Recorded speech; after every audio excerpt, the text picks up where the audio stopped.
Bonjour à tous, je profite de cet épisode pour vous parler de Sailors. Sailors avec un Z, c'est la plateforme de vidéo à la demande par abonnement dédiée à l'univers de la voile de compétition, lancée évidemment par Tip & Shaft. Avec Sailors, notre objectif est de proposer aux passionnés le meilleur de la voile de compétition en streaming sur une plateforme accessible depuis tous vos appareils, ordinateurs, téléphones ou tablettes. Au menu, des documentaires, des séries, des récits de courses, des portraits, des sagas, pour beaucoup disponibles uniquement sur Sailors. C'est le cas par exemple de Duel, le doc sur la bataille acharnée entre Pierre Quiroga et Xavier Macaire, acclamé par la critique, on peut le dire, lors du dernier Sailors Film Festival. Nous approchons la centaine de contenus disponibles sur la plateforme et Sailors propose chaque jeudi des nouveautés, le tout pour le tarif attractif de 5,99€ par mois ou de 60€ par an. Tout ça se passe sur sailors avec un Z.com.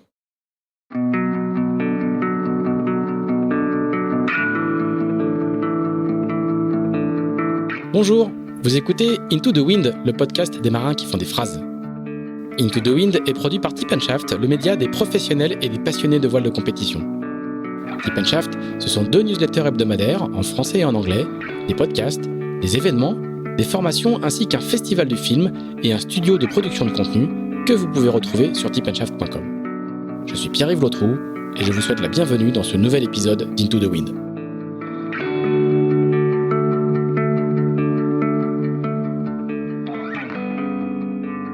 Bonjour Boris Herman.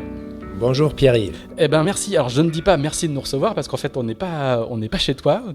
T'es basé à Lorient en ce moment et t'as un petit appartement pas très loin d'ici, mais on est chez moi parce qu'en fait c'était l'endroit le plus pratique parce qu'il y a beaucoup de monde chez Tip & Shaft en ce moment.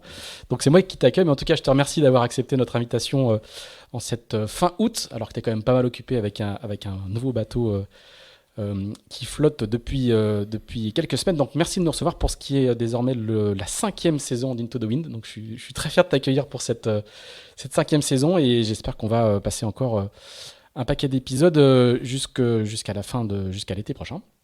Merci donc de nous recevoir pour alors je crois que c'est le 61e épisode, j'ai même plus le numéro en tête. Si, je crois que c'est le 61e épisode d'Into the Wind. Boris, t'as passé un été français. Tu es basé avec toute ton équipe à Lorient parce que tu as mis un nouveau bateau à l'eau dans le courant du mois de juillet avec une super fête le soir. C'était très très sympa. Il y avait dans l'un des hangars de Marceau, enfin juste à côté de Marceau Composite, une grande fête complètement ouverte, ce qui est assez rare. Il y avait toutes les équipes, tous les teams. Et puis je sais que tu faisais visiter ton bateau à tes concurrents sans problème. Raconte-nous un petit peu l'été que tu as passé quand on a passé une année à construire un bateau, qu'il arrive, tu le mets à l'eau. T'as un nouveau jouet, raconte-nous ce que c'est les premières journées avec un nouveau joujou qui va t'emmener pour les 4 ou 5 prochaines saisons. Comment il est? Est-ce qu'il est conforme à tes attentes? Est-ce qu'il va vite? Est-ce qu'il y a des problèmes? Dis-nous, fais-nous un petit peu le débrief de l'été. Oui, déjà, merci pour l'invitation et pour le café. C'est chouette d'être là aussi parce qu'on se connaît depuis 21 ou 22 ans. Exactement. Et j'aime bien le podcast.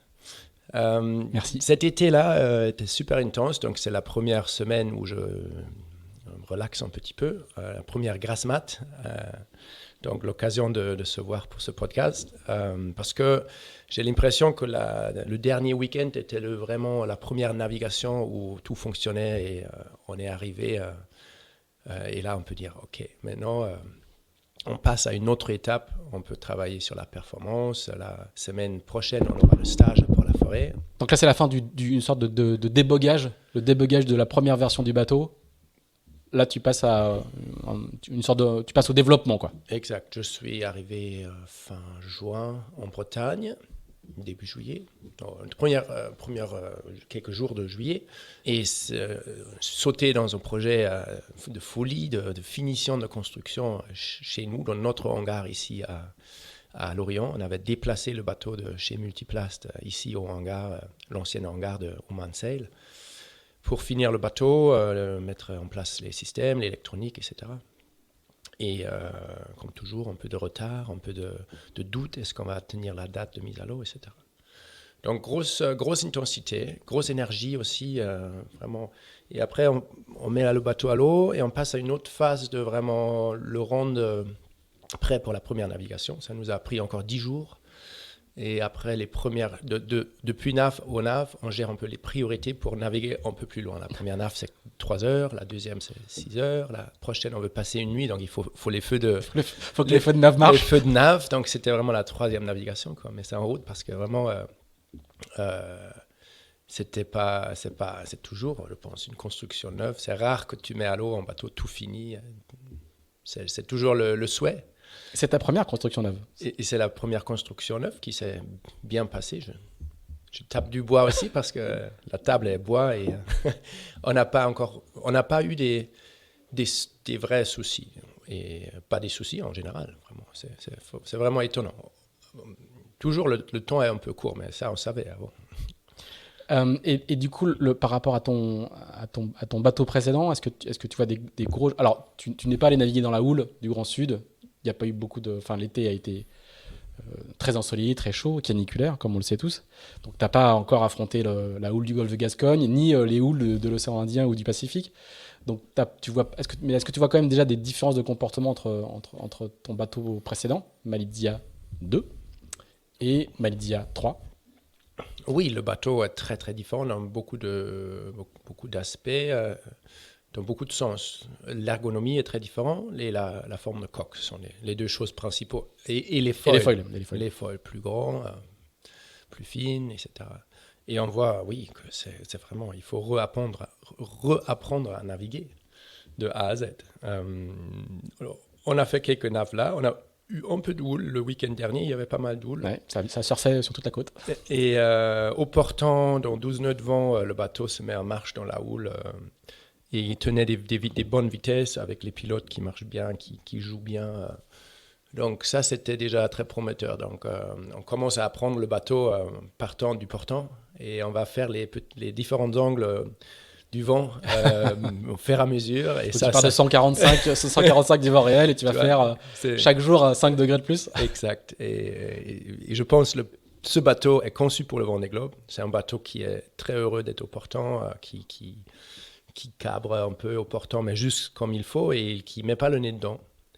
Et c'est ça ce que je voulais.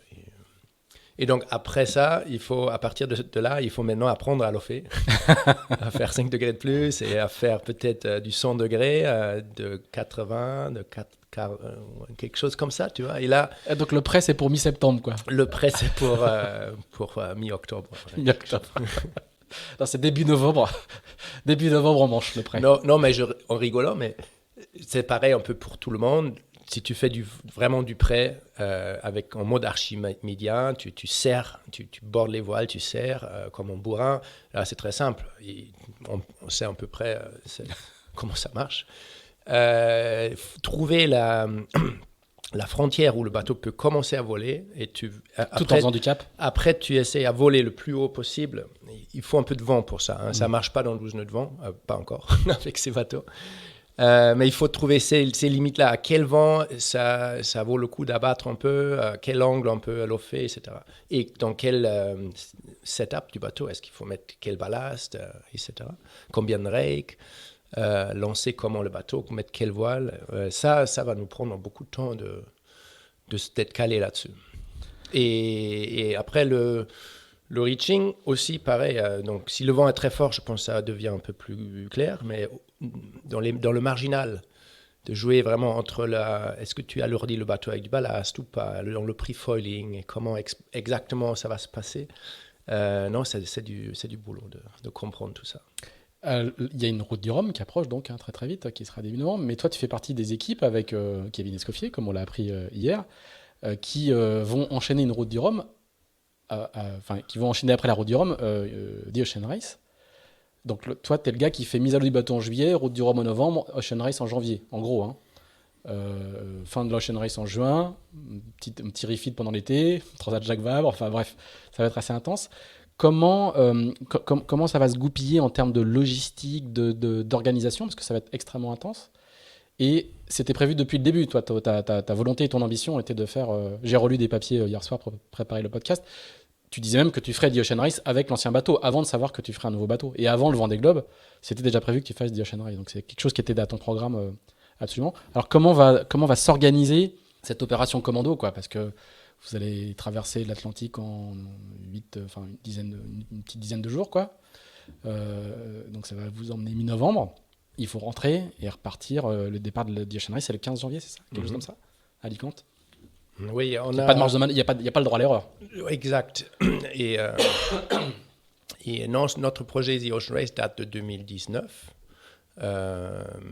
À l'époque, la date de The Ocean Race était encore différente. Donc là, la perspective était de le faire avec le bateau qu'on avait, le bateau précédent. Et il y avait pas. Et du coup, je te coupe, mais à l'époque, le calendrier ne permettait pas de faire la route du Rhum. Le calendrier permettait pas de faire la route du Rhum. Parce que le départ était beaucoup avant. d'étapes. Il fallait aller en Chine. Donc c'était quand même. Aujourd'hui, c'est beaucoup plus facile à dire oui aux The Ocean Race. C'est beaucoup plus fluide. Ça s'intègre bien dans le calendrier. À l'époque, c'était d'une perspective. Tu vois, moi je suis allemand, donc de mon perspective un peu dehors de la France, The Ocean Race, c'est beaucoup. Ça m'apportait un peu plus de perspectives sportives et commerciales pour le projet que la route du Rhum. Donc le choix était aussi facile pour moi dès le début. J'avais toujours dit, The Ocean Race, c'est un rêve d'enfance, c'est un truc extraordinaire. Et si je me rappelle, en échange avec Knut Frostad sur Facebook, j'avais lui écrit et j'avais pas son contact. C'était le patron de la Volvo Ocean Race à l'époque. Hein. Knut Frostad, patron de la Ocean Race. J'ai lui envoyé un message 2011 sur Facebook Messenger. Tu vois, à l'époque, on utilisait encore ça un peu. J'ai lui dit, parce que là, ça discutait dans la classe, dans le comité Ocean Race, Volvo Ocean Race à l'époque, ça discutait de faire une monotypie entre IMOCA ou pas, ou non. En bateau, je ne sais plus, mais de toute façon, en bateau, un nouveau bateau. C'était avant les 65, les Volvo 65. Et j'ai lui écrit juste ce message, je suis fan de l'IMOCA, ils sont tellement bons ces bateaux, il faut faire un bateau qui est le même pour The Ocean Race et l'IMOCA. Donc c'était 2011. Là, il y a 10 ans plus tard, ça devient réalité. Et depuis que je suis avec la classe IMOCA, 2017, avec Antoine Merbeau, on a toujours rêvé de ça, de dire ça serait tellement top de pouvoir utiliser ces bateaux-là, ces magnifiques bateaux. Antoine Merbeau, c'est le président de l'IMOCA, je le rappelle. Et c'est lui, effectivement, qui a beaucoup plaidé pour que ce soit les mêmes bateaux pour le Vendée et pour The Ocean Race. Et au tout début, le projet avec Knut Frostad, c'était d'avoir une coque 60 pieds monotype qui est fait pour la Volvo Ocean Race, qui peut aussi faire le Vendée Globe. Et tu changerais ton gréement et la quille. Tu vois, quelque chose comme ça. Et ensuite, ça a tout changé. Il y avait Mark Turner, le nouveau président de la Volvo Ocean Race à l'époque. Qui est parti depuis, ouais. Et donc, l'idée est restée. Aujourd'hui, on est là. On a les Exactement. mêmes bateaux. On a les... et voilà, c'est vraiment une étape dans la voile, dans l'histoire de la voile, dans l'histoire de la course au large, qui est magnifique. Et faire partir de ça, de cette première édition, c'est super. Alors, et comment ça va s'organiser alors? Parce que du coup, tu traverses, tu fais la route du Rhum. Une fois que tu arrives là-bas, à Pointe-à-Pitre, t'as 48 heures d'escale, tu repars dans le sens, parce qu'il faut repartir, il faut quand même revérifier le bateau, enfin, il faut le ramener Oui, raconte la logistique, qu'est-ce que ça va être? Je pense ça va être un peu pareil pour les copains aussi. Après la route du Rhum, s'il n'y a pas des gros problèmes, bien sûr, partir de Guadeloupe direct vers Alicante. Donc nous, en partant après le départ de la route du Rhum, on envoie nos containers ou nos équipements de maintenance, les petites vannes et les choses comme ça. On va envoyer ça direct à Alicante. Donc comme ça, on peut organiser un peu une structure là. Il y a pas mal de la place dans le port autour le village qui sont en train de mettre en place. Et donc retour, ça va être un joli entraînement aussi pour l'équipe Ocean Race, Guadeloupe, Alicante. Et c'est l'équipage de The Ocean Race qui monte à Pointe-à-Pitre et qui ramène le bateau à Alicante. Oui, sauf que moi je ne serai pas à bord, mais c'est pas grave. L'équipe est très, très bon sans moi aussi. Et ça va être pareil, je pense, pour par exemple une ou deux équipes, que le skipper qui vient de faire la route du Rhum, il ne va pas à bord, mais le reste de l'équipe, avec un remplaçant du skipper, fait le tour. Donc, j'ai déjà proposé, et je répète là ma proposition, qu'on fasse une petite course d'entraînement. Donc avec Kevin Escoffier et Paul Mella, donc c'est ça, hein? Et Benjamin. Et Benjamin. Le bateau de Benjamin, le bateau... Ça devient une course... quasiment française, la Volvo. Ouais. Je te pique. J'ai rien contre les Français, contre une course française. Non, c'est très bien. Et il y a quand même des côtés internationaux. Oui, ça va être des équipages. Il y a moi, il y a Will Ouais, à bord ouais, chez moi, il y a un Hollandaise, Rosie. Donc, dans les équipiers. L'équipage de Benjamin Dutreux est allemand, à allemand, moitié. tout à fait. Oui, donc il y a des équipiers internationaux. Et quelle est ta marge de manœuvre si jamais tu as un souci structurel? Il y a quand même le temps de réparer, il y a quand même le temps de faire un chantier du bateau. Il y a certains points critiques dans le dossier de risk management de ce projet-là. Si on casserait en foil, c'est fini. C'est difficile de revenir. On a étudié un peu les foils des autres bateaux et aujourd'hui, on n'a pas trop de foils de spare. Donc ça, c'est un peu un souci. Mais les foils sont très solides. Ils font deux fois le poids des foils précédents. Ah oui. Etc. Donc, avec un énorme palin 6 pour 1, il faut les remonter, même au port, c'est un peu de travail. Donc, ce sont des foils lourds et costauds. Si tu casserais le mât, tu as une bonne chance de t'en sortir. Donc là, c'est cargo pour le retour, quoi. En fonction de où ça arrive et comment tu t'en sors. Mais il y a quand même 6 semaines entre l'arrivée de la route du Rhum et le départ de The Ocean Race. Non, un peu plus même. Ouais, un peu plus. 7 semaines, je crois. Donc, c'est large. On s'est un peu habitué à ce fonctionnement. On peut disperser avec les années précédentes. Avec le projet précédent, on était souvent à Monaco, on était en Méditerranée, faire des courses, la Giralia, la Palermo-Monaco, on était à Hambourg, aux Bermudes, on était allé à New York pour débarquer des guests à New York, etc. Donc, on s'est un peu habitué à ça et ça fait vraiment plaisir de voyager, de découvrir le monde et aussi l'envie de l'équipe, c'est de bouger, quoi. C'est de ne pas rester de 9 à 17 heures tous les jours à la base à Lorient. Mais au final, c'est la première fois que tu as une base logistique ici, avec un hangar que tu partages avec d'autres, avec Romain Attanasio, avec... Oui et avec non. D'autres coureurs. Là, c'est plus visible, mais dès le début, dès 2017, on avait la base. Ici, on était dans le Glorieux 1 toutes ces années précédentes. Quasiment, avec des petites pauses, on louait, on était un peu plus discrète et moins nombreux. Non, mais c'était toujours la base, ça restait toujours la base technique parce que ici, ça serait difficile de le faire aussi bien ailleurs. Ouais, ça veut dire, c'est une question que j'avais pour toi, hein, c'est que même quand on est une équipe extrêmement internationale, c'est-à-dire qu'il y a dans ton équipe, il n'y a pas beaucoup de Français, hein, il y a plein de nationalités, je crois qu'il y a une dizaine de nationalités différentes, enfin, on parle, la langue de travail, c'est l'anglais, hein. Ça veut dire que même quand on est un projet complètement international comme ça, c'est ici, à Lorient, qu'il faut se baser pour faire un projet IMOCA? Je pense qu'il y a deux grandes raisons très fortes. Une, c'est le programme sportif. Donc, on peut aller dans 5 heures, dans 3 heures, 3-4 heures de convoyage, on peut aller à Port-la-Forêt, faire des stages de Port-Laf. On peut aller rapidement se mettre dans la voiture et aller au débriefing au pôle. On peut s'aligner avec d'autres équipiers, d'autres équipes ici devant l'île de Groix et tirer des bords. Donc ça, c'est nulle part d'autre dans le monde. C'est unique dans le monde. Et je pense que les Lorientais, ils l'oublient ça. C'est complètement dingue. Il y a 15 bateaux IMOCA, toute une flotte dans un seul port. Et pour ça, je trouve on peut parfois la dynamique un peu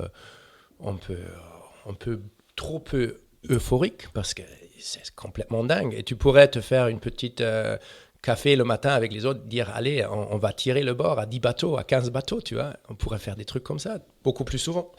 Mais les Lorientais se sont habitués, en fait, tout le monde s'est habitué à voir toute la flotte là. Oui, toute la flotte est là et chacun fait dans son coin ses trucs et très rarement ils sortent ensemble. Donc ça va peut-être changer hein, et on voit quand même beaucoup de collaboration entre les équipes sur les aspects techniques. Ça, c'est l'autre raison forte.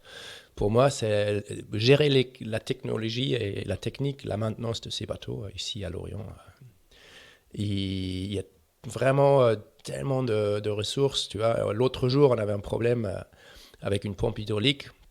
Je demande, c'était en dimanche ou en samedi, après la nave, j'ai vu une fuite hydraulique.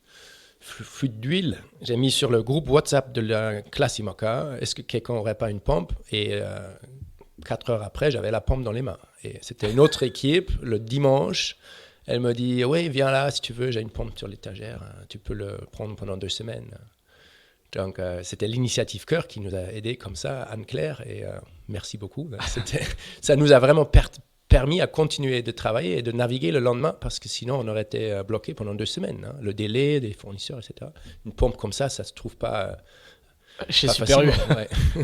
et ça, tu en parles quelquefois avec d'autres coureurs étrangers, toi qui as une culture très internationale, qui a navigué sur plein d'autres projets. Tu discutes un peu avec les anglo-saxons, par exemple, avec les autres projets. On sait qu'il y a un projet espagnol depuis très longtemps.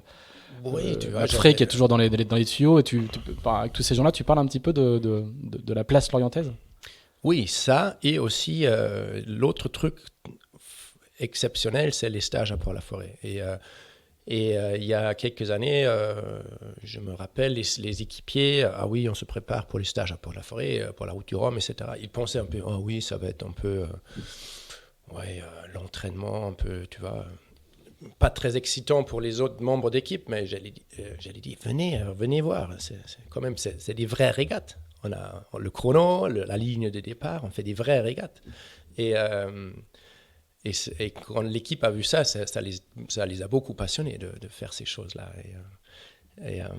Et c'est difficile à expliquer à quelqu'un qui ne vient pas d'ici, qui ne l'a pas vu, qui ne l'a pas senti, cette énergie, ce niveau aussi, ce niveau-là. Oui. Alors Brice, on va faire notre flashback habituel. On va repartir une quarantaine d'années en arrière, parce que tu as tout juste 41 ans, enfin tu as eu 41 ans cette année. On va faire notre petit flashback. On va repartir en Allemagne, parce que tu es né dans la région à côté de Brême, c'est ça hein donc c'est le nord de l'Allemagne, et c'est une grande place maritime. Hein. C'est là où il y a plein de chantiers navals, plutôt d'ailleurs du gros bateau en métal. C'est un grand port de marchandises et de construction navale traditionnelle. Bah, raconte-nous un petit peu comment... Et d'abord, raconte-nous d'où te vient ton français absolument parfait. Où est-ce que tu as appris à parler français comme ça? Alors, j'étais tellement mauvais à l'école, les premières 4 ans, et après la 4e année à l'école, tu as, je pense, 10 ans, il faut choisir l'école supérieure, ou la précédente, ouais. L'école qui suit. Donc, mon père, il était un peu embêté parce qu'aucune des écoles à Oldenburg, ma ville de naissance, voulait de moi. Et donc, il y avait une école où la première langue étrangère, c'est français. Et personne ne voulait y aller. Il n'y avait que 12 élèves ou 13. Bon, moi, j'étais le 14e élève de cette classe, première classe. C'était un peu un essai de commencer avec le français au lieu avec l'anglais. Et c'était la raison pour laquelle j'ai eu le français à l'école tôt. Des excursions à Paris, etc., des petits échanges avec un petit jeune parisien qui venait chez nous, qui venait naviguer aussi. D'accord. Mais par contre, le français, c'était aussi la raison pour moi pour presque pas avoir le bac, parce que j'étais tellement mauvais aussi en français. Le grammaire, j'ai jamais compris comment tu vois, logiquement, comment ça se construit. Je trouve ça toujours très incroyable comment on peut avoir un système aussi si compliqué. Et donc, j'ai eu la chance que mon professeur en français, il a changé. Au bout du 10e, quand on avait 16 ans, le professeur a changé. Et là, je faisais partie du groupe musique de l'école. Et donc, c'était un professeur de musique aussi. Donc là, on avait un fort côté amical avec lui. On faisait des excursions avec le school band, tu vois. J'ai fait de la batterie. Je le connaissais un peu très personnel, comme ça, parce qu'on faisait ces excursions ensemble pour faire la musique. Comme ça, il m'a toujours laissé juste passer en français. Et dans les cours aussi, il n'était pas très strict et il était très sympa. Il chantait du Brel avec nous. Il amène toujours sa guitare. Et c'était quasiment ses cours de français, c'était chanter du Jacques Brel ou des trucs comme ça. Incroyable. Des chansons français. Comme ça, j'ai eu la chance de juste finir, de quand même avoir le bac à peine. Bon, en tout cas, mais pour dire, on n'apprend pas des langues comme ça à l'école. L'année après l'école, je suis venu en France pour faire la mini transat et j'étais là vraiment embêté. En anglais, ça marchait pas. En 2001, personne parlait anglais, toi inclus, je pense. Oh, quand même, t'exagères.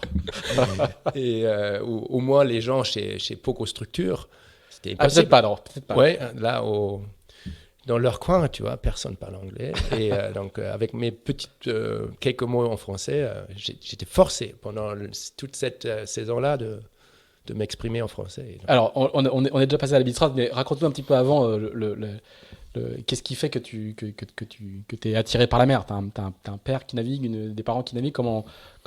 C'est quoi la petite graine de départ? Oui, la graine de départ, c'est vraiment mon père. Ma mère aussi au début. Après, ils se sont séparés. Et je suis resté avec mon père comme un petit enfant avec père seul, pas de frère ou sœur. Donc, comme ça, une petite duo et beaucoup de navigation en double. Et ça m'a beaucoup soudé avec mon père. On avait une très bonne relation et il m'a vraiment laissé m'exprimer comme garçon sur ce bateau. Petit bateau de croisière de famille, c'était un bateau, on avait différents bateaux, mais toujours des petits bateaux, un peu merdiques, des petits bateaux en acier, des dériveurs, des dériveurs habitables, 8 mètres à peine, et hors bord. Et donc, ce sont des bateaux qui peuvent aller derrière les îles dans la mer du Nord, là, chez nous. Mon père, il était professeur à l'école, donc les week-ends et les vacances, on a toujours été sur ce bateau. Marée basse, on se met sur la sable. Puisque c'est un dériveur intégral, quoi. Exact. Et comme ça, moi, j'avais le plus grand terrain de jeu autour de moi avec mon vélo à bord, mon petit vélo, tu vois, cross. Et non, on fonce comme ça au bord de la mer sur ces petits bateaux. Et on avait aussi un lac près de chez nous avec l'Optimiste. Et mon père, pareil, il n'a pas du tout poussé pour faire de la régate ou quelque chose, mais il nous a mis dans une petite groupe de 4 enfants, 4 optimistes, et on a fait des jeux de pirates, de se chasser, de se chavirer.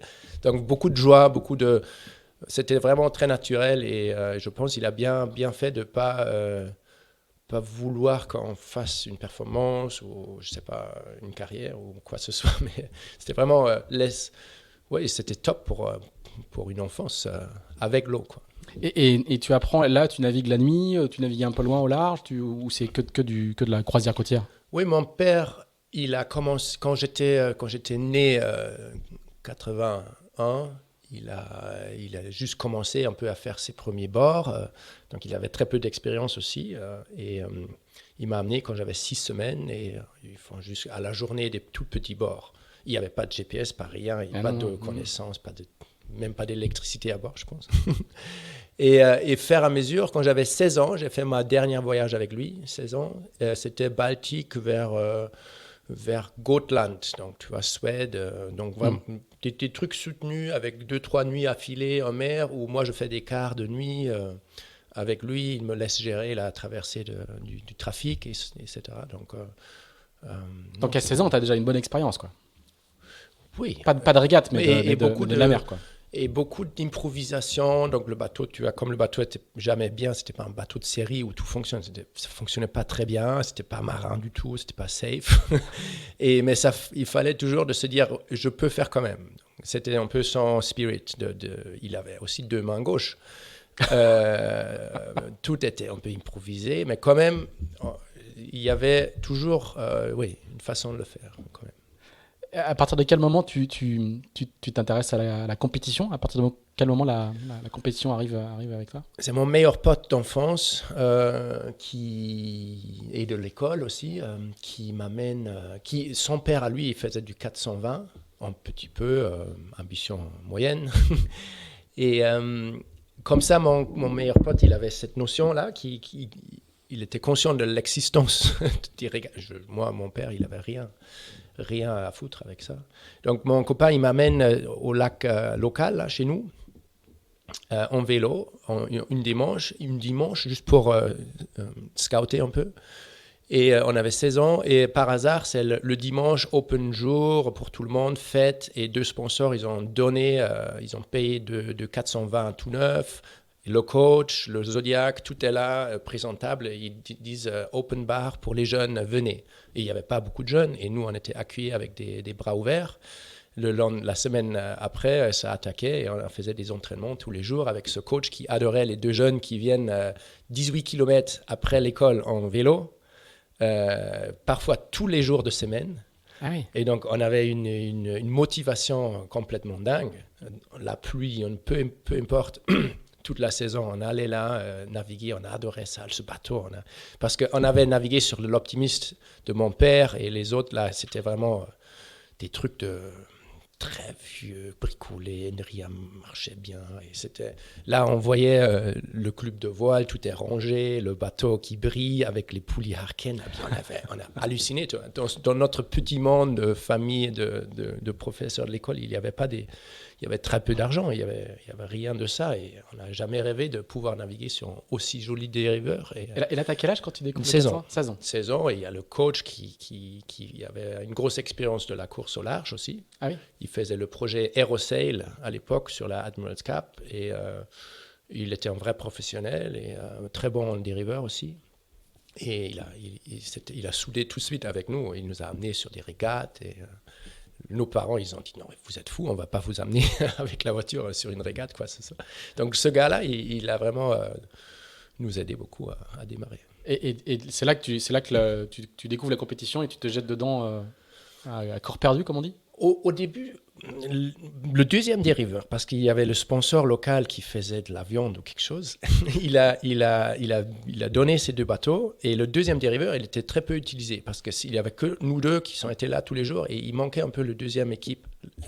Ça, c'était un peu le défaut de notre jeunesse. Sinon, peut-être j'aurais fait une carrière dans un autre milieu de la voile.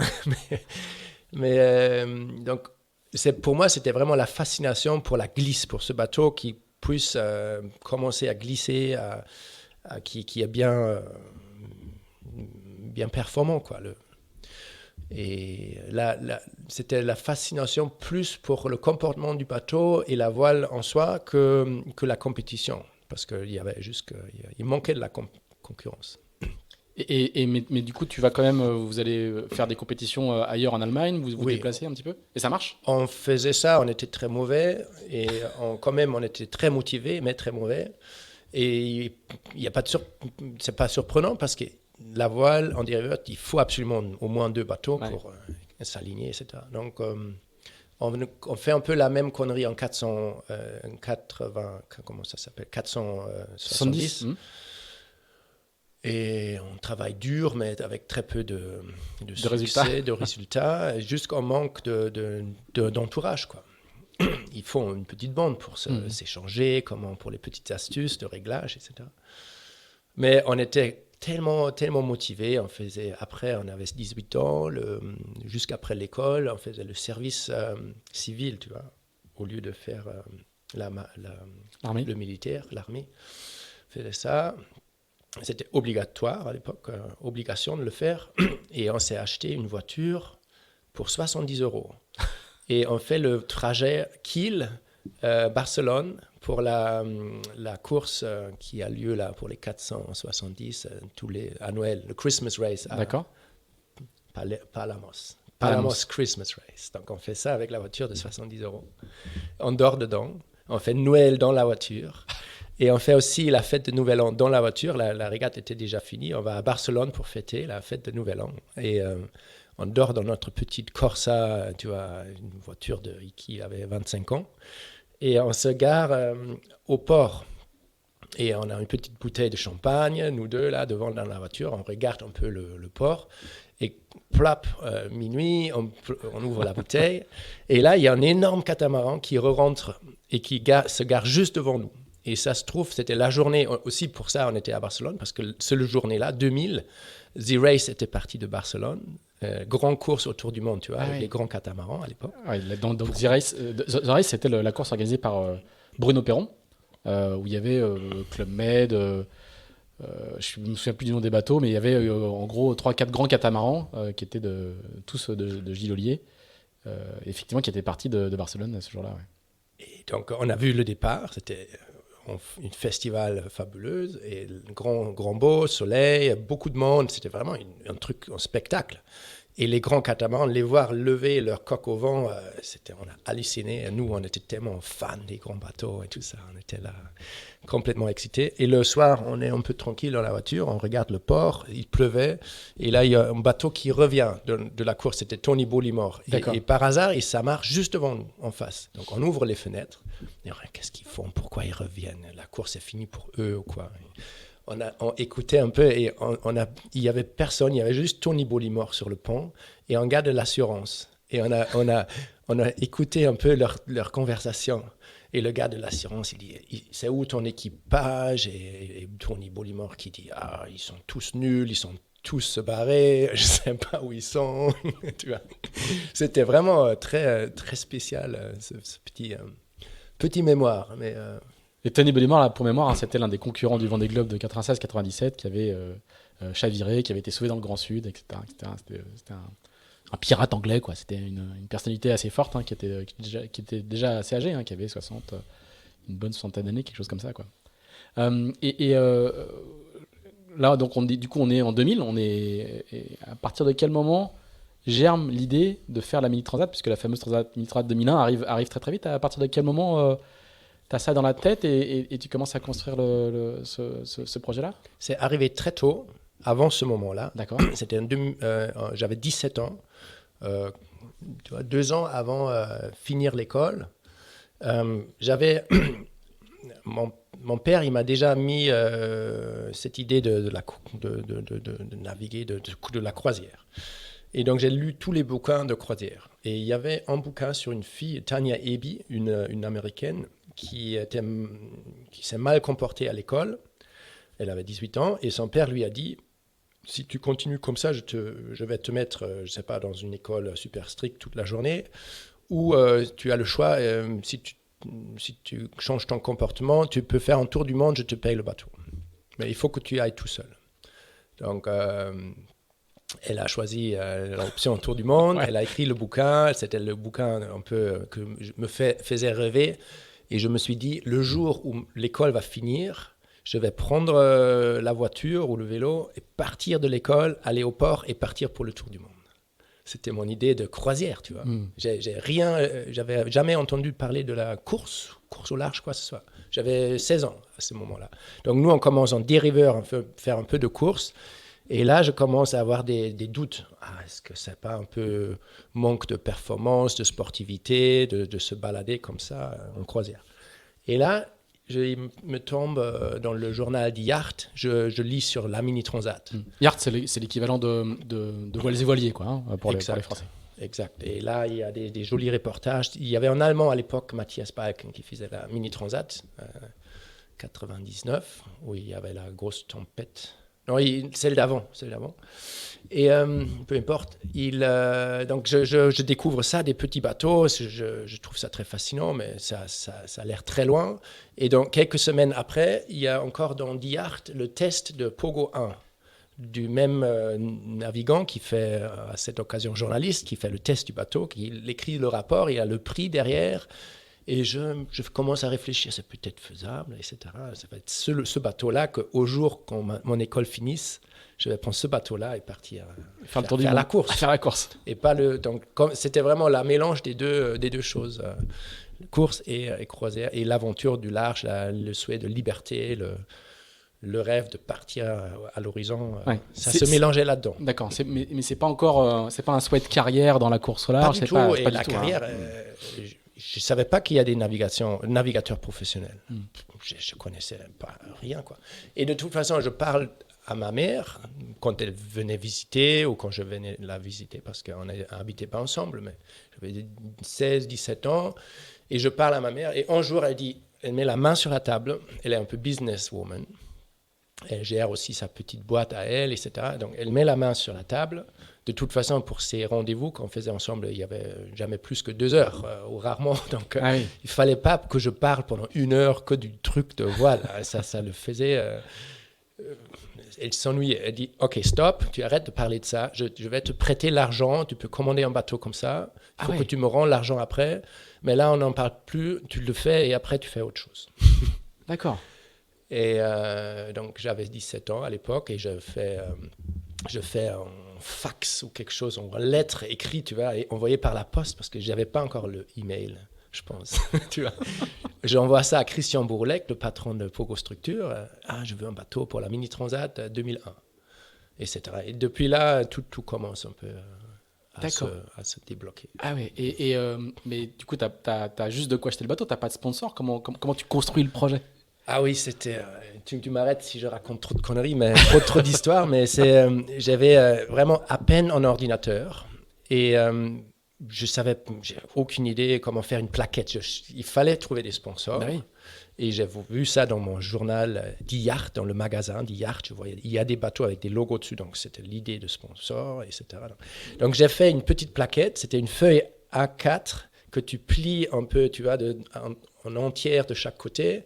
Et donc, j'ai bricolé ça sur Word, des trucs comme ça. Et j'ai laissé un grand vide au début sur la plaquette, imprimé ça en travers sur la feuille, la plié. Et après, j'ai mis le journal d'Yacht en dessous de la feuille. Et avec un crayon, j'ai mis la photo, tu vois, à travers, tu vois, comme ça, jusqu'à... Truc artistique, quoi. C'était pas pour faire artistique. Aujourd'hui, ça serait super stylé de le faire. C'est ça. Ouais. Mais à l'époque, je savais pas comment prendre une photo, comment mettre la photo dans l'ordinateur ou depuis l'ordinateur sur la feuille. Et l'imprimante fait que une couleur de toute façon. Donc j'envoie ça encore par la poste à Albert Schweitzer, le patron de Balkan Quantum Sales, pas très loin de chez nous.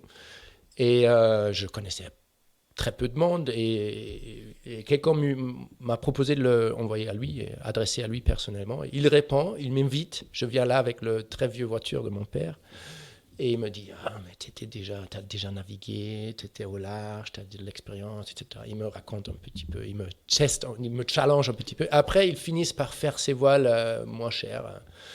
Et j'avais du support comme ça à Plastimo aussi. Le revendeur Plastimo en Allemagne, le gérant Plastimo allemand, il m'a donné beaucoup d'équipements en sécurité. Et j'avais mis un autocollant Plastimo sur le bateau. Hamburg Süd, qui sont sponsors... non, ils ne sont pas sponsors dans la voile aujourd'hui, mais Hamburg Süd, une compagnie maritime, ils ont sponsorisé le transport retour et plein de choses comme ça. Et... Donc, comme ça, j'ai commencé à construire le projet avec du matos moins cher, en fait. Et un peu... alors, il faut rappeler, du coup, là, t'es même pas étudiant, hein, t'es rien du tout. 18 ans. T'as 18 ans, hein, tu gagnes pas un sou. Oui, les cordes, l'Iros, les trucs comme ça, des trucs un peu donnés à droite et gauche. D'ailleurs, je pense qu'il y a pas mal de projets des très jeunes qui se construisent comme ça, je pense. Oui, alors il n'y a pas beaucoup de très très jeunes. En 2001, quand tu arrives sur le circuit, tu es le plus jeune de très très loin. Parce que contrairement à ce qu'on pense, la Mitra, c'est plutôt une course de... Ça se rajeunit un petit peu aujourd'hui, mais c'est plutôt une course de trentenaire, voire de quarantenaire. La moyenne d'âge, elle est plutôt entre 35 et 40 que à 19 ans. Et pour ne pas rester trop longtemps, il y avait quand même deux moments marquants sur cet épisode Mini Transat pour moi. Il y avait c'était le jour où j'arrive en Bretagne. C'est ce que j'allais te demander, parce qu'il fallait quand même partir de chez toi. Oui, il y a un moment, il faut partir de chez toi. Et j'étais obligé de faire le service civil. Hein. Donc ça m'a bloqué vraiment le temps pour me préparer, pour être présent avec le chantier. Je n'ai jamais été en Bretagne dans ma vie. Donc j'ai juste géré par fax ou des petits coups de fil, plutôt par fax, et un copain qui m'aide à traduire en français, ce qui n'est pas évident non plus. À mettre en place le bateau, mon équipement que j'ai collecté à Kiel et venir en voiture la première journée ici. J'arrive chez Pogo Structure en attendant, avec l'expectation que le bateau se mettrait à l'eau en 4 jours. La date dans le contrat. Ce qui était prévu, quoi. Ce qui était prévu, j'avais pas trop imaginé que ça peut se retarder, tu vois.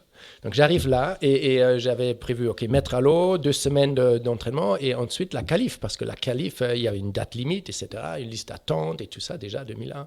C'était la première fois, en fait, qu'il y avait les qualifs. Ah oui. Tu sais, je sais pas si tu te souviens, mais c'était la première fois qu'il fallait faire les 1000 milles. Avant, c'était beaucoup plus souple. Ah ok, oui, là, donc... Ça a guidé le timing et ça a serré le timing. Je suis assis sur la table de Christian Bourlec, le patron du chantier. Il me dit, mais de toute toute façon, pourquoi tu t'énerves? Le bateau n'est pas prêt, ça va prendre 6 semaines. Et je Il y lui a dis, 6 semaines de retard. C'est au 4, je ne sais plus. Et c'est pas possible, de toute façon, tu es trop jeune et la qualif, c'est beaucoup trop juste, tu ne peux pas t'entraîner, c'est pas raisonnable ce que tu veux faire là. Tu fais la mini en 2 ans, prends ton temps, tu vas en prendre plaisir, pas le stress, jeune garçon, vas-y.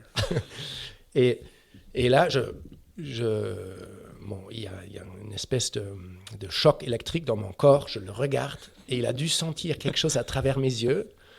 J'ai vu aussi son regard change, et c'était vraiment quelque chose non-verbal qui s'est passé entre nous. Et je pense là, ça fait clic dans sa tête, il a vu, le garçon, il ne va pas lâcher l'affaire comme ça. Et ça finissait 10 jours après avec une mise à l'eau sous la pluie le dimanche avec Christian Bourlec qui travaillait lui-même sur le bateau, qui a mis le mât avec moi, qui a fait une petite sortie d'1 heure pour mettre le pilote un peu en route. J'avais déjà fait le course et le soir même, je suis parti faire la qualif. Ah ouais.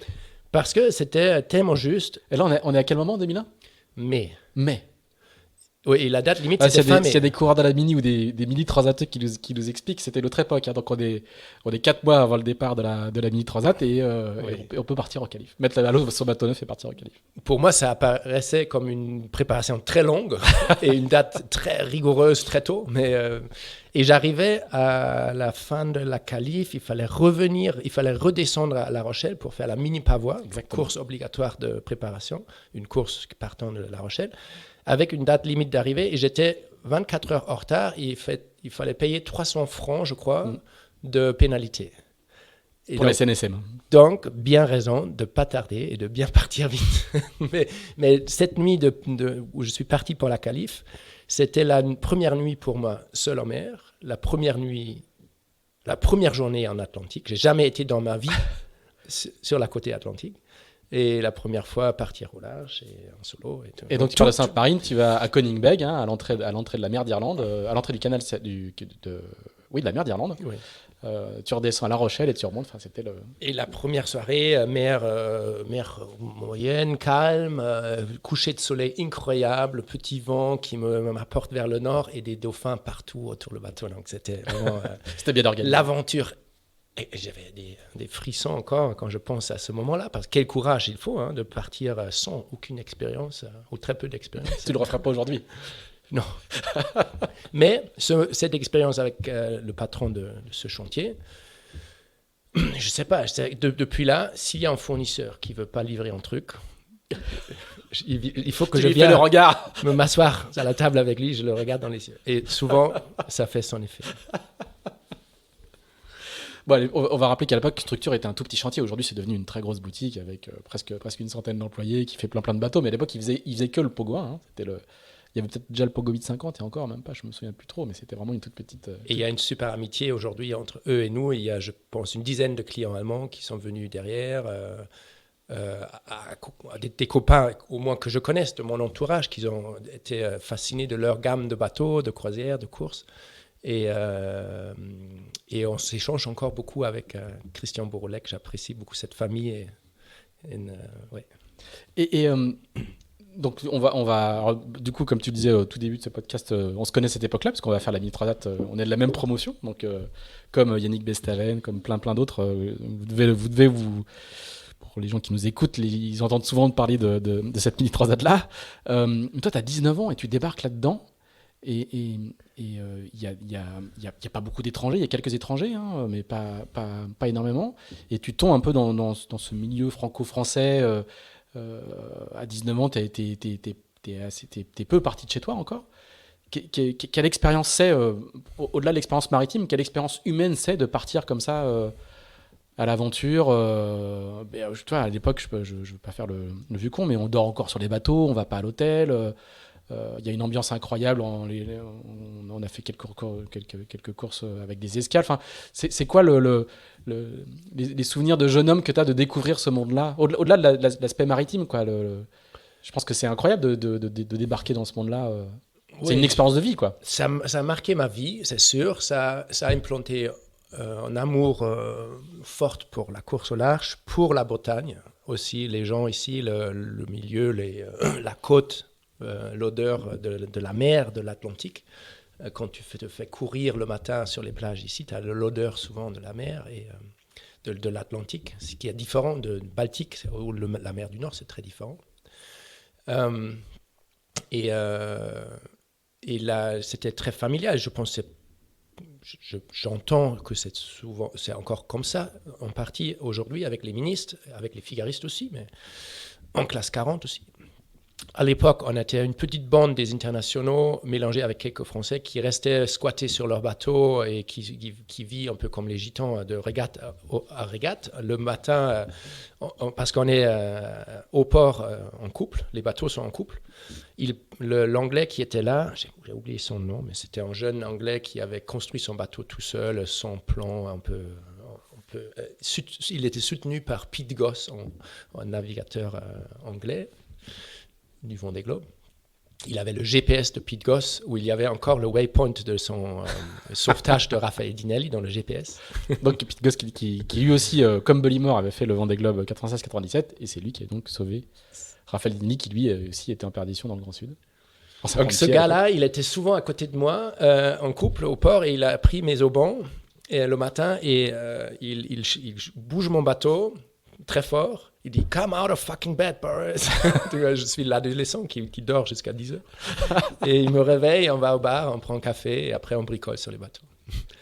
Et chaque fois, vers 3 heures l'après-midi, je veux déjeuner. Et j'ai pas pris la routine de manger suffisamment tôt, parce qu'en France, après 2 heures, il n'y a plus rien. Et c'est différent en Allemagne, on peut manger un peu toute la journée si on veut. Et alors, quel souvenir tu gardes de la Mini Transat?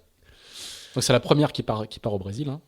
Oui, je pense que j'avais vraiment aspiré le sens marin un peu avec ces expériences avec mon père, parce que, en certain sens marin, qui m'a beaucoup servi, parce que c'était, tu vois, de se dire, OK, je juge les risques, je juge mon énergie, je juge... je peux réparer ça, il faut que ça, j'ai un spare à bord, parce que sinon... etc. Donc, pour moi, c'était ça, mélangé avec ce côté de mon expérience 470, de vouloir régater, de vouloir me confronter. Une belle mélange de ces deux mondes. Et je trouvais vraiment deux choses... ça se sentait... ou presque bien, tu vois, et je me sentais chez moi en mer, même si c'était la première fois en Atlantique ou au large et traverser l'Atlantique, mais donc ça c'était très bien, et je me sentais un peu seul. J'ai toujours ça aujourd'hui. C'est un peu le côté paradoxal, vouloir faire du solitaire mais se sentir seul et de souffrir de ça parfois. Et ma mère, elle a fait une énorme, colossale erreur sur la première étape. Elle m'a donné un bouquin. Et j'étais maniaque sur le poids à l'époque. Tu vois, je pensais qu'il fallait pas avoir du poids du tout pour pouvoir performer. Ce qui, aujourd'hui, je vois ça un peu plus modeste. Mais j'avais rien. J'avais la bouffe pile poil pour 11 jours. J'ai pris... Pour la première étape, quoi. Première étape, j'ai pris 14 jours, donc 3 jours sans nourriture. Et en plus... rien d'autre pour se faire plaisir ou quelque chose. Donc, elle m'a donné un tout petit bouquin très fin pour que ça soit léger. Stefan Zweig, la nouvelle chess, comment tu dis en français, échec. Tu vois, il y a le livre Échec de Stefan Zweig, très fameux, c'est un classique de la littérature. Elle essaie de... Et pourquoi c'était une erreur alors? Parce que c'est un livre, je ne savais pas, mais j'ai commencé à lire ça au large de Cap Finistère, où la météo était très particulière, avec une dépression qui nous faisait naviguer au près pendant des jours, quoi. Des jours jusqu'à Madère, de Cap Finistère à Madère, au près. Et là, tu attends ce petit truc, ça tape. Je ne sais pas si tu étais beaucoup à la barre, mais j'étais aussi beaucoup à l'intérieur, à attendre comment le bateau avance à 4 nœuds. Le joueur d'échecs, c'est la nouvelle de Stefan Zweig. Okay. Le joueur d'échecs. Le joueur d'échecs. Donc, je commence à lire ça parce que c'est le seul truc à lire ou à faire, quoi. Tu n'as pas de communication, rien. Je lis ça et c'est un livre sur quelqu'un qui est aux prisons et qui devient fou de sa solitude et qui commence à jouer d'échecs dans sa tête tout seul et qui devient un peu fou. Elle me donne ça, je ne sais pas si elle était consciente ou quoi, mais c'était vraiment le pire livre et il y avait cette ambiguïté de vouloir continuer à le lire et en même temps, ça m'a vraiment pas fait du bien. Et en plus, j'avais trouvé 6 semaines avant le départ un sponsor, Global Crossing, une énorme boîte américaine, énorme, à travers un gars en Allemagne qui gérait, qui faisait partie de notre club de voile, qui m'a filé un peu d'argent. Et l'argument interne qu'il a utilisé dans la boîte pour le faire, c'était une activation à Lanzarote sur l'étape, sur l'escale, avec des guests très haut de gamme, du monde de la télécom, tous les gérants, il a invité tout le monde. Mais moi, je savais que j'allais être en retard et j'avais aucun moyen de communication. En plus, je me sens seul. Donc, c'était un peu difficile. Tu fais 11e, tu finis 11e au Brésil, classement général. Quand tu arrives au Brésil, tu te dis, bon, bah, je vais faire ça toute ma vie, j'ai trouvé ma voie. Dans quel état tu finis la course? Et j'ai pleuré un peu, un tout petit peu. Mais une soirée, je me rappelle, j'étais avec mon père, il est venu me visiter une semaine après l'arrivée. Donc j'avais déjà à me bien reposer et il vient là. Et lui non plus, il n'a jamais voyagé dehors l'Europe. C'était sa première voyage dehors l'Europe. Et il vient là, tout timide. Et il était venu au départ. Avec ses sandales de professeur, tu vois. Il vient là. Avec son taxi à la marina de Salvador de Bahia. Et donc, on va au supermarché, quelques sacs, on achète quelques conserves et on part une semaine en croisière, ou 4 jours en croisière, on se met au mouillage derrière des îles, dans la baie de Salvador. Et là, le soir, il fait nuit très tôt, donc on joue d'échecs avec un petit truc. Et on discute de mon avenir. Et moi, je lui parle de la voile professionnelle, etc. Et il essaie de me mettre un peu des idées un peu à plat. Et j'étais tellement pas sûr quoi faire dans ma vie, parce qu'il y avait des Français d'un côté qui disent « Ah, Boris, bien joué, pourquoi tu fais pas un projet Open 50 ?» Tu vois, quelque chose comme ça. Il n'y avait pas encore les classes 40 vraiment à l'époque. Ouais. Et je vois des autres jeunes à faire des trucs incroyables. Il y avait le Canadien Damien Damien Depas, ouais. Qui était jeune, très jeune aussi, qui faisait plein de trucs. Il avait même construit son bateau lui-même. Et donc, il y avait une énorme... ça attirait énormément. Et en même temps, le milieu de mon père, le background familial était l'académicien. Mon père est un intellectuel qui vit dans les livres, qui a aucune notion de business. Donc, c'était vraiment deux mondes aussi qui se clashent un peu. Et l'horizon était aussi relativement réduite de mon père. Tu vois, tu es professeur toute ta vie, tu vis dans les bouquins et dans l'université comme ça, et tu n'as pas la notion que tu peux prendre des risques, quoi. Prendre des risques, construire quelque chose, trouver l'argent, trouver des gens pour faire quelque chose. C'était pas du tout dans son horizon d'expérience de vie. Et donc, il m'a convaincu de quand même aller à l'université d'abord, avant de faire d'autres choses dans la vie. Et un peu dans cette discussion et me rendant compte, j'étais mal à l'aise pendant un moment et j'avais le colère contre lui qu'il disait ça. Et je me rappelle de pleurer un peu le soir. Aussi, j'avais perdu le jeu d'échecs et ça allait pas bien, une soirée. Et après, je me suis familiarisé avec l'idée, ok, je retourne à Hambourg, je vais faire mes courses de physique. Et après, la vie m'a amené à faire d'autres choses, faire l'économie. Et c'était très bien. Parce que tu vas faire des études d'économie, oui. Mais au départ, tu dois faire des études de physique, c'est ça? Oui. D'accord. Physique, ça n'allait pas. J'ai pas... Intellectuellement, j'arrive pas. Et en plus, c'était pas du tout compatible avec une vie autre que juste faire des études. Donc, avec l'économie, comme ça, j'ai pu faire beaucoup de navigation pendant les vacances et les week-ends. Et on a commencé à naviguer en 505.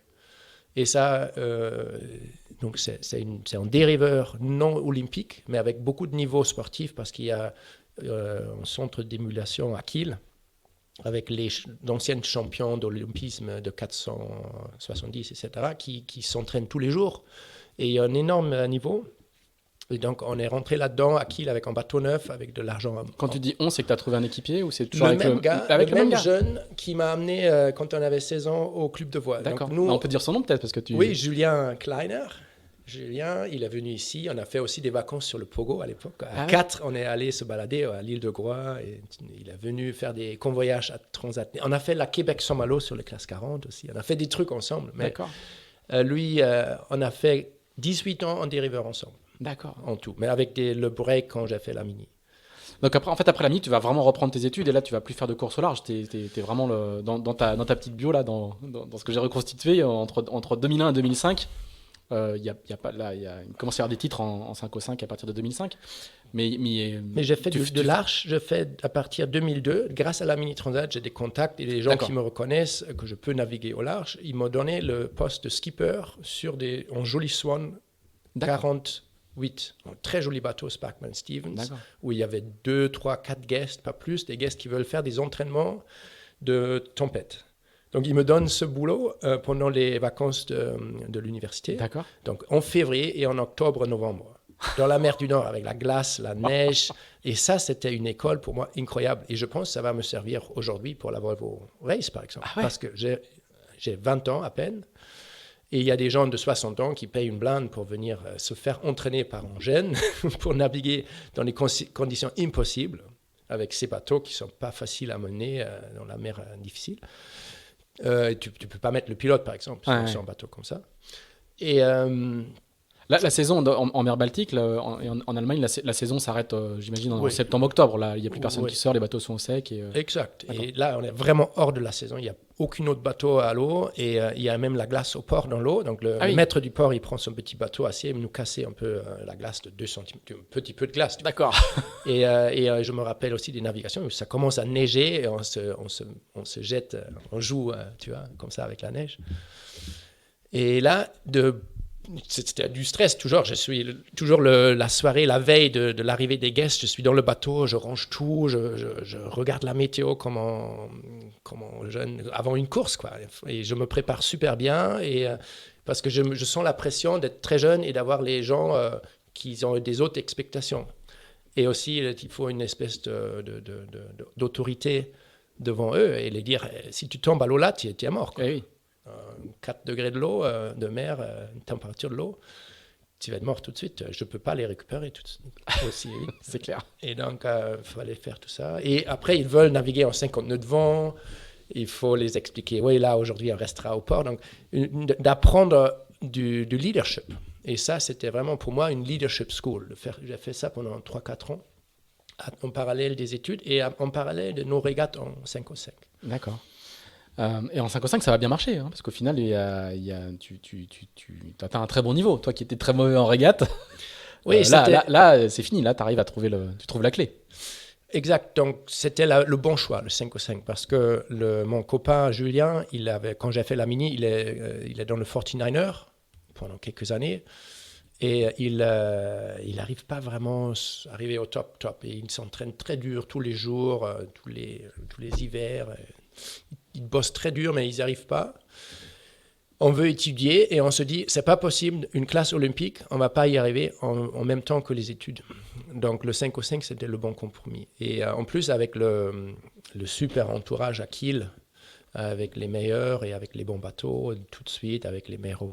Et là, on a le super tout ce qui manquait sur ton lac quand tu étais ado. Là, pendant 5 ans de faisant ça, on a appris énormément de choses. Et ce sont des bateaux très intéressants, très complexes à régler. Oui, c'est des usines à gaz, hein, on voit les cockpits, c'est vraiment... Tu peux bouger le pied de mât, tu peux bouger voilà, toutes les choses, les barres de flèche et machin.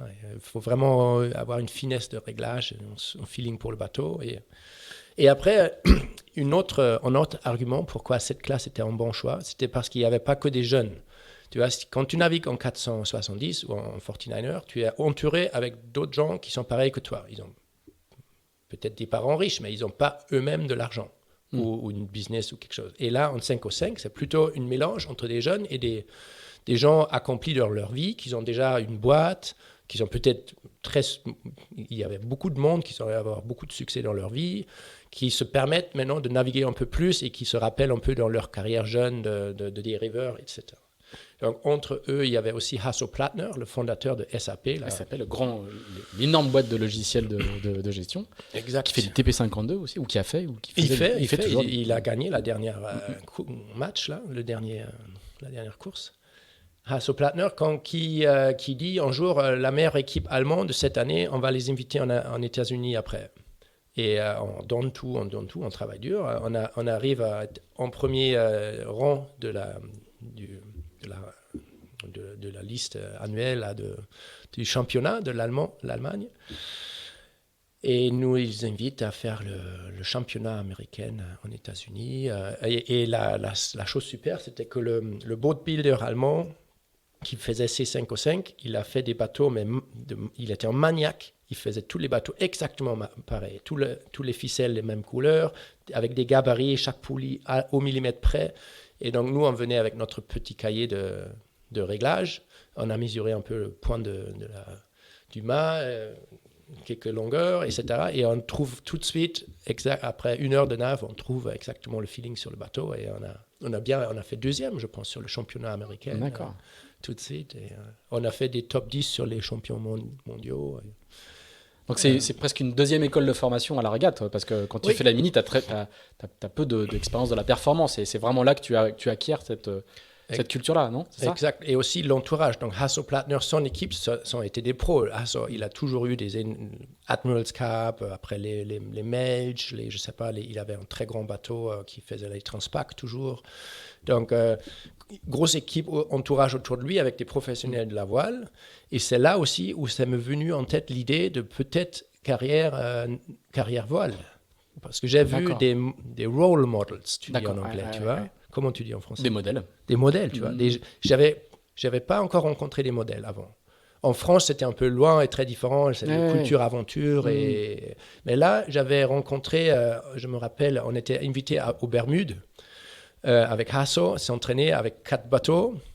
Le coach Olympisme 470 américain, une vraiment super équipe. On fait des debriefings à la ouf avec le GPS tracking et le vidéo debrief et tout, tous les jours pendant 2 semaines. Et là, un des gars de l'équipe, de l'entourage, qui gérait un peu le truc, c'était quelqu'un qui avait fait ses études, il avait une famille, il était vraiment formé un peu comme dans la culture de mes parents.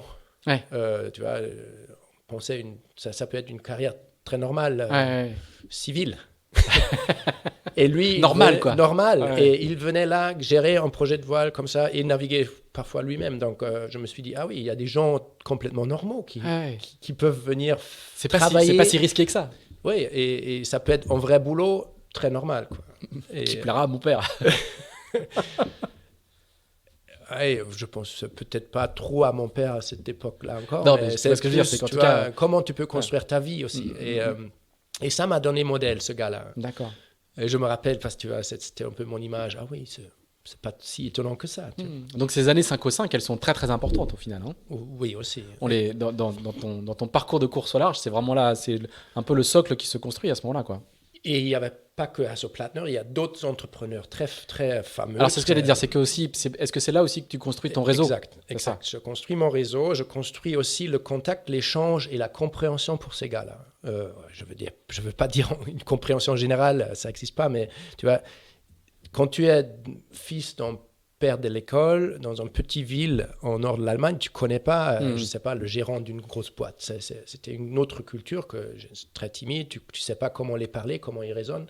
Et là, ça m'a donné la possibilité un peu de comprendre comment je pourrais les parler et pourquoi eux, ça pourrait les intéresser à soutenir un projet de voile. Et j'ai les demandé qu'est-ce que je devrais faire pour trouver un sponsor et quel contact je pourrais démarcher. Et depuis là, j'ai pu vraiment partir, trouver un partenaire pour le 40 pieds après. Alors voilà, et donc ça, ces années-là de 5 au 5, elles vont durer assez longtemps, parce que tu fais la mini en 2001, il y a du 5 au 5 jusqu'en quasiment 2007, hein, tu fais dans les 10 au mondial, donc c'est quand même, le niveau est quand même assez élevé. À partir de quel moment, justement, alors la classe 40 est créée, grosso modo, je vais simplifier, hein, aux alentours 2005-2006, il y a une première au Durham en 2006 avec les classes 40.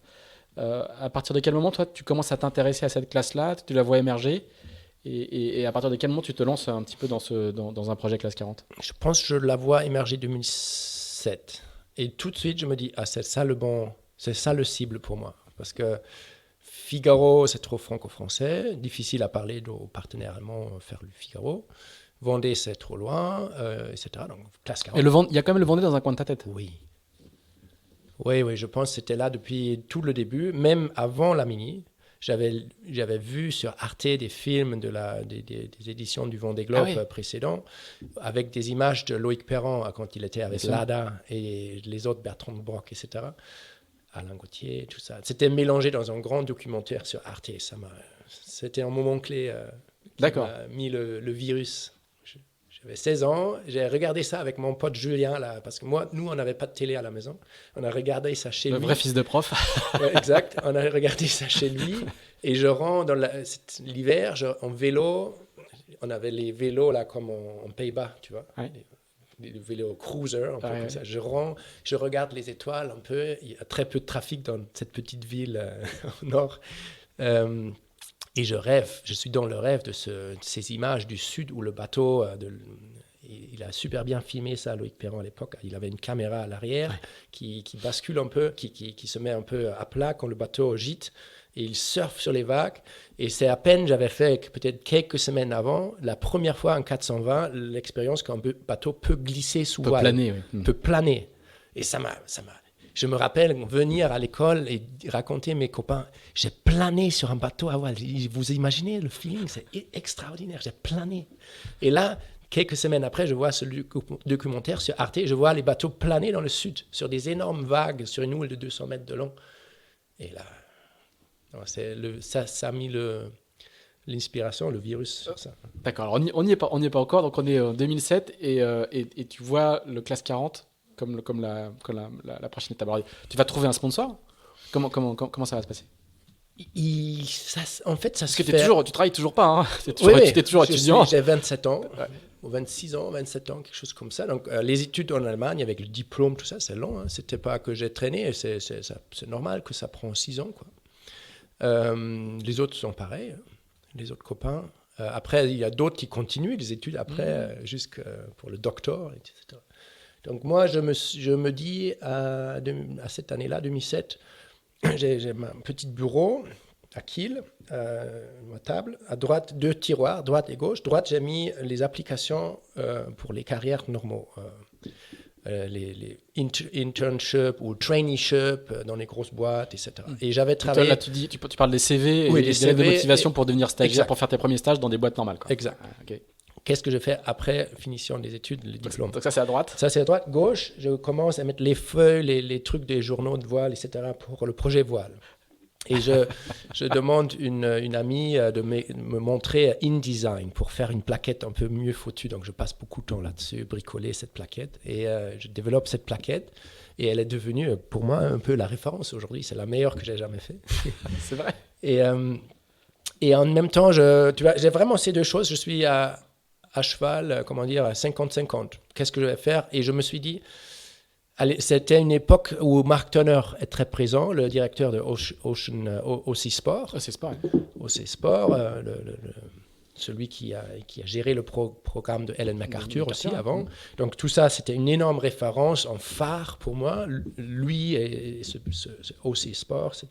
Et eux, ils commencent à organiser... Juste, je précise, OC Sport, à l'époque, n'a pas encore été racheté par le Télégramme et n'est pas encore l'organisateur de la Route du Rhum, de la Société du Figaro, comme c'est le cas aujourd'hui. On est encore en Angleterre, sur l'île de White. Voilà, on est encore en Angleterre sur l'île de White. Et eux, ils commencent la pub juste là sur une course qu'ils annoncent... la transat anglaise qu'ils appellent The Transat.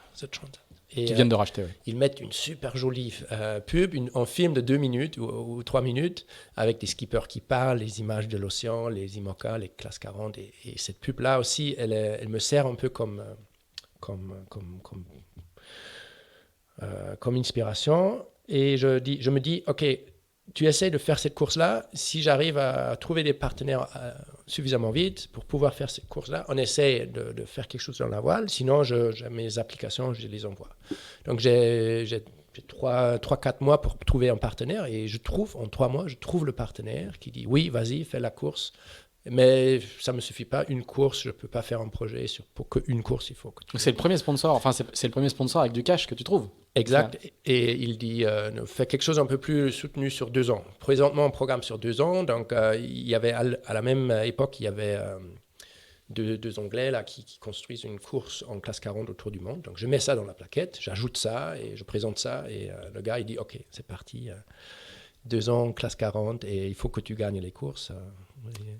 Alors, le tour du monde dont tu parles, c'est la je vais retrouver Global la Ocean. Global Ocean Race, Exact. qui est le nom d'une course actuelle ou à venir. Je me souviens, il y a tellement de courses autour du monde que je n'y arrive plus. Mais là, c'est le premier tour du monde en classe 40. Aujourd'hui, il y en a 2. Il y en a un en cours et un deuxième qui est programmé pour 2023. Mais il y en a déjà eu un premier en 2008-2009. Comment tu vas faire pour le bateau? Tu vas acheter le bateau? Tu vas faire construire le bateau? Comment ça se passe au niveau du projet? Le sponsor, c'est Beluga, c'est ça, hein? Beluga, une compagnie maritime, transport multipurpose, une niche dans le marché mondial, mais il est le leader mondial dans cette niche. Il a un énorme succès. C'est un gars très charismatique de Bremen. Et, Donc ça, c'est vraiment chez toi, hein? C'est vraiment chez nous. C'est un gars... Et j'ai lui écrit en lettres personnelles à lui, personnalisées. J'ai dit, tes 2 filles, ils ont été dans mon cours d'optimiste, dans mon club de voile sur le lac. J'ai aussi donné des cours de l'optimiste et ces filles ont été là-dedans. Donc, comme ça, j'avais une petite notion personnelle. Et la deuxième coïncidence, c'était que dans ma plaquette, j'ai mis une citation d'un des journalistes les plus fameux allemands, Matthias Blumenkron, qui a dit, oui, Boris... Qui va faire du classe 40 aussi. Qui après, il va faire du classe 40. Qui dit, oui, si jamais quelqu'un peut faire cette course-là, The Transat, le plus probable, ça serait Boris. Et il a déjà fait des trucs, et s'il est très bien, et c'est un bon garçon.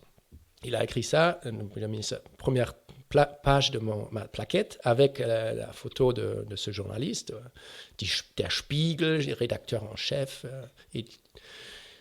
Et je ne savais pas que les deux se connaissent.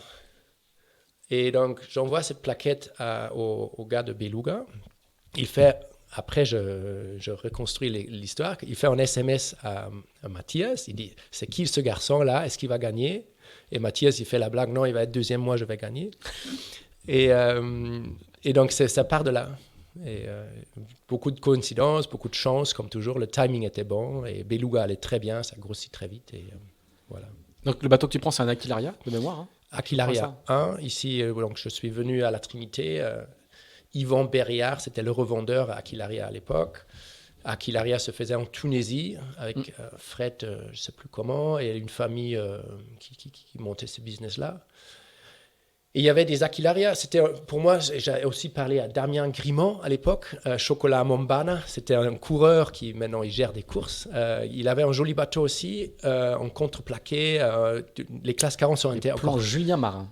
Oh, ok, exact. Avec quille relevable au début. Et donc, les classes 40 sont encore très différents au début. Je ne savais pas trop. Et au final, l'Aquilaria me ressemblait le plus solide, quoi, et le plus serein. Et donc, le meilleur Aquilaria, c'était le bateau d'un gars à la Trinité-sur-Mer, un bateau jaune, Atao Audio Systems. Il a gagné toutes les courses. C'était Dominique Vittet. Dominique Vittet. Et je lui dis, Dominique, je vais acheter ton bateau, tu gagnes toutes les courses, ton bateau me semble le mieux préparé. Et il voulait le vendre en plus. Donc, je viens exprès à la Trinité, je fais le handshake avec lui. Et super. Et tu lui tapes dans la main, quoi? On se tape dans la main, je lui dis, je dois juste retourner lundi chez Beluga, signer le contrat, et mardi, c'est bon, on peut renverser l'argent. Et donc, lundi, je suis chez Beluga, au bureau de ce fameux gars, là, Niels, qui est un copain aujourd'hui aussi. Et c'est la première fois que je le vois. Et je rentre dans son bureau. Derrière la porte, je dois attendre devant la porte. Derrière la porte, ça crie, ça râle. Et donc là, 20 minutes après, il me laisse rentrer. Alors, Boris, assis-toi. Combien d'argent on parle? OK. Quelques centaines de milliers d'euros. OK. Bon. Alors, tu as déjà navigué sur l'océan Atlantique? Oui, OK. Tu es conscient qu'il peut avoir une telle houle? Parce qu'il était capitaine aussi dans sa vie. Ah oui. Il me demande. OK, tu sais ça. OK, bon. Alors, on fait ça. 3 conditions. Tu dois gagner. Le bateau doit être super beau. Et ça doit être safe. T'es d'accord avec ça? Ok, excuse-moi, il faut absolument que je continue à bosser. Donc, meeting de 3 minutes, je sors et devant la porte, j'entends comme ça continue à râler dans le téléphone, mais très fort. À l'époque, il gérait les bateaux captés par les pirates au Somalie. Ah, d'accord. Et lui-même, il a géré avec des mercenaires privés l'amener l'argent là-bas et c'est tout ça. Tu vois. Il était dans ce monde-là pendant qu'il me débloque ce projet. Donc, je descends dans le parking du bureau. Dans la voiture, j'appelle Dominique Vité, c'est bon, c'est parti. Et il me dit, ah oui, désolé Boris, ce matin, il y avait un Anglais qui est passé avec du cash, il m'a fait le chèque sur la table, dans la main, le bateau est parti. Aïe. Donc, 4 heures avant. Et là, je dois partir quand même pareil, toujours, comme sur la Mini Transat. Je suis tellement avec le dos contre le mur, au niveau timing, je dois trouver un bateau en 2-3 semaines, sinon c'est plié, pour se qualifier pour la Transat et tout faire. Et donc, je suis un peu déprimé. Une bonne amie, elle me prend, elle dit, OK, Boris, on va gérer ça. Elle avait un camping-car. On va avec le camping-car de Kiel à la Trinité-sur-Mer. On se gare là devant le bureau de Yvan Beria. On dit, Yvan, trouve-nous une autre à Kiel. Il y en a là 3 au port. Je sais, ils ne sont pas à vendre, mais fait qu'on a... Il dit, c'est qui ce jeune et quoi, qu'est-ce que tu veux, sors de mon bureau. Aujourd'hui, on est meilleurs potes et aussi le copropriétaire qu'il a pu convaincre de vendre son bateau, Gérald Bibot. D'accord. Fondateur de Grid Circle. On est très bons potes aujourd'hui aussi et on partage depuis beaucoup de jolies anecdotes et on s'est dit, Gérald, on achète ton bateau, tu auras la nouvelle version Aquilaria 2 et tu fais la Québec-Saint-Malo avec nous. Donc, 2 bons arguments, on te paye tout ce que tu veux, il faut absolument qu'on aille ce bateau tout de suite. Il dit, oui, mais c'était, tu vois, genre mai, il y avait une espèce de vacances, ou vacances de Pâques, ou je ne sais pas, autres vacances en mai. Non, c'était plus tôt, c'était Pâques, les vacances de Pâques, il était avec ses copains de Bruxelles, il avait prévu de se balader, la Trinité, Groix, Watt, etc. Il dit, je ne peux pas vendre le bateau, j'ai programmé les vacances, là. 4 jours de vacances. Je lui dis, OK, donne-moi le bateau le dimanche quand tu rentres de tes vacances.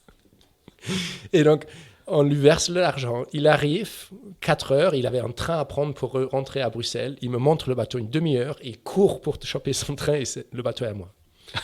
et je pars et on fait 2 ans avec le bateau, le tour du monde, on gagne le tour du monde, tout est très bien.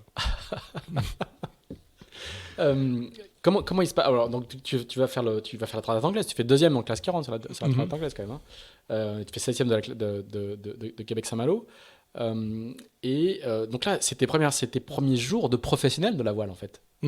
Toute cette partie-là, c'est vraiment le début où tu commences ta carrière, où tu as de quoi payer ton loyer. Enfin, et comment se passe le Tour du Monde? Parce qu'on l'a un petit peu oublié ce Tour du Monde, mais il y a très peu de concurrents quand même. Hein. Je crois qu'il y a 3 bateaux, 4 bateaux. Oui, il y avait 5 au début. 5 au début 2 en solo, 3 en duo. Donc c'était un peu ouvert à faire solo ou duo. Donc oui, toute petite flotte. Malgré ça, on a eu un joli match avec le bateau chilien de Felipe Cubillos. Et ce match-là, il a animé la course pour nous. Ça s'est joué, on avait au bout de 158 jours de mer. Ouais, 158, hein, c'est une autre époque aussi. Hein. Oui, mais c'est sur 8 mois, en 6 escales. Et tu vois, on a découvert le monde comme exactement, ça. C'était fabuleux. Et on a eu c'est la Whitbread, mais en classe 40, quoi.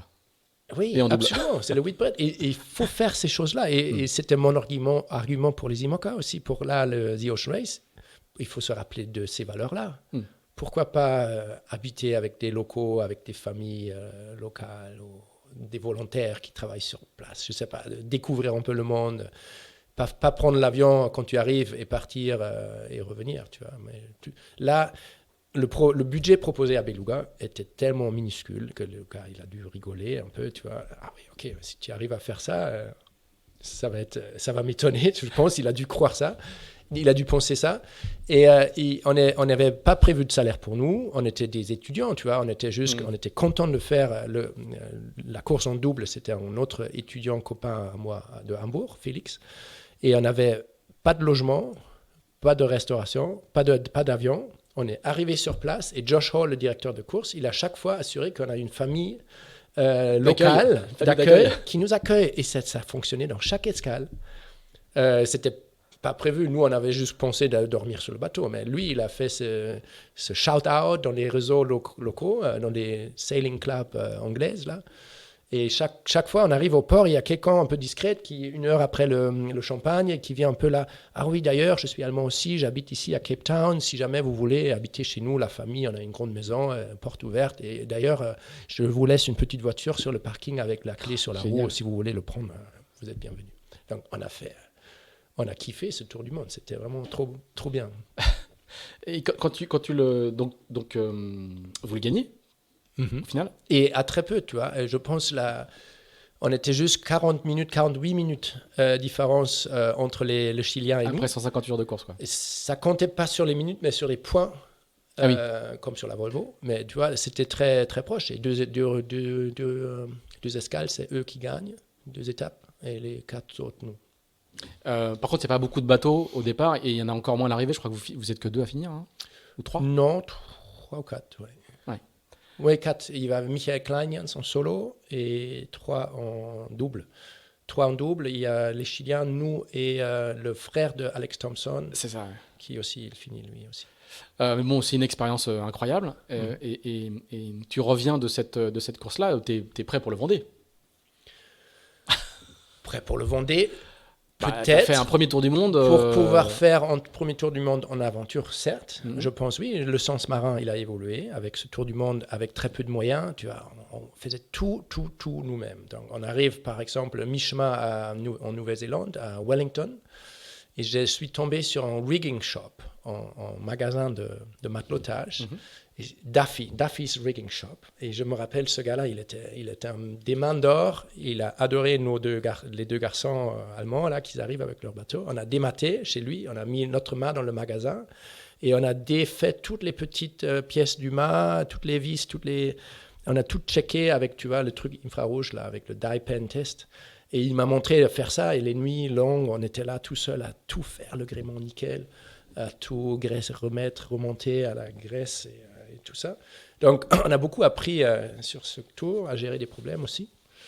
Et donc, je reviens, on arrive à Portimao, Portugal, l'arrivée. Quelques jours après, on prend le convoyage, Félix et moi, pour ramener le bateau en Allemagne. Et au large de Lisbonne, j'ai un coup de fil de Beluga. Oui, le patron veut te voir demain. Donc, on tire la barre, on rentre à Lisbonne. Je dis, excuse-moi Félix, il faut que tu trouves d'autres copains pour continuer les chemins. Je prends l'avion le lendemain, l'après-midi ou le soir, je suis là à Bremen, au nouveau siège. Il avait construit entre-temps, il était tellement de succès, là, il a construit le bâtiment plus haut de Bremen. Il a mis un restaurant d'étoiles sur le toit du truc. Donc, lui, son avocat et moi, on rentre dans l'ascenseur au 12e étage dans ce restaurant, au 8e étage, je crois. Bremen n'a pas des maisons très hautes. Et il y a un mur de whisky, j'adore ça. Il y a toutes les blends de whisky. Et là, on s'assoit autour de la petite table avec son avocat. Il dit, Boris, il me tape sur les épaules. Très bien fait, gagné, c'était super beau, c'était safe, tu as tout accompli. Maintenant, on va faire le Vendée Globe. Pareil, tu vas le gagner. On va faire un bateau super beau et ça va être safe et ça va être top. Et il demande à l'avocat, t'as tout noté? C'est bon pour toi? Donc, c'était parti pour le Vendée. 2009. Ah, tu vois, j'ai dit que tu étais prêt pour parler. Je connaissais pas cette histoire. Donc quand je dis que tu es prêt pour le Vendée, effectivement. Et là, il y a d'autres gens qui le pensent. Ce soir-là, à l'hôtel, il payait l'hôtel la première fois depuis quasiment beaucoup de temps. Je suis dans un hôtel, jamais sinon. Je suis dans la chambre d'hôtel et il avait dit ok, c'est parti pour mon grand rêve. Voilà, nous allons laisser Boris Herman dans sa chambre d'hôtel au début de ce qu'il pense être son premier projet de Vendée Globe. Et vous allez voir dans la seconde partie de ce 61e épisode, la semaine prochaine, que ça ne va pas tout à fait se passer comme prévu. D'ici là, n'hésitez pas à nous dire ce que vous pensez de ce podcast, n'hésitez pas non plus à le partager, à nous donner 5 étoiles sur Apple Podcast et sur Spotify, et à nous laisser un commentaire, c'est important pour le référencement. Enfin, si vous êtes passionné par la voile de compétition, je vous recommande de vous abonner à la newsletter de Tip & Shaft, publiée chaque vendredi à 17h, ça se passe sur tipandshaft.com. Merci, à bientôt.